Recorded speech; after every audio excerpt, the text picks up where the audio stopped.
c'est vrai que la nuance existe entre le statut d'une société et les statuts d'une société.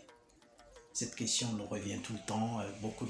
Parfois beaucoup d'entrepreneurs se demandent s'il existait réellement une différence ou une nuance.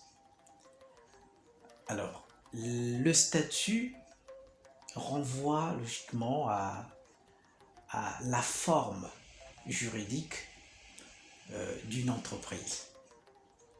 Nous sommes s'il faut parler en termes d'espace WADA, nous avons plusieurs formes, parmi lesquelles nous avons les SARL, nous avons les SA, nous avons les groupements d'intérêt économique.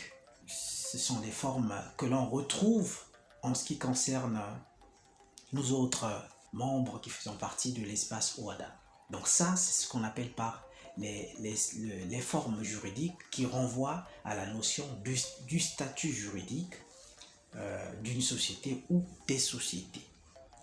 Par contre, les statuts d'une société renvoient au texte juridique, au texte qui régissent, qui servent à organiser le fonctionnement d'une société, qui définissent ces textes-là, qui définissent l'ensemble en fait de tout ce qui doit se faire au sein d'une société. Alors quand on parle des statuts, il ne s'agit pas que d'une société. On l'appellera aussi contrat social. Il s'agit aussi des associations, bien entendu, qui ont besoin des statuts, parce que les statuts prévoient tout ce qui doit se faire au sein ils doivent prévoir, tout ce qui doit se faire au sein de l'association. Les statuts sont retrouvés également lorsqu'il est question de la création des églises. On en a besoin parce qu'elles doivent définir comment est-ce que l'église devrait fonctionner, devait travailler, devait vivre. Donc il y a des associations, comme je l'ai dit, il y a des églises, il y a des mutuelles, il y a des fondations, il y a des coopératives.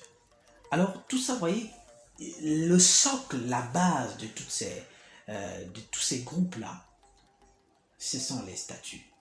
Donc c'est l'acte constitutif, c'est le premier acte que l'on pose pour que l'on soit, que l'on ne soit pas sans règles, sans principes. Non, c'est comme la Bible pour les croyants et le Coran pour les musulmans. Voilà ce qu'on peut dire au sujet de la nuance entre le statut et les statuts.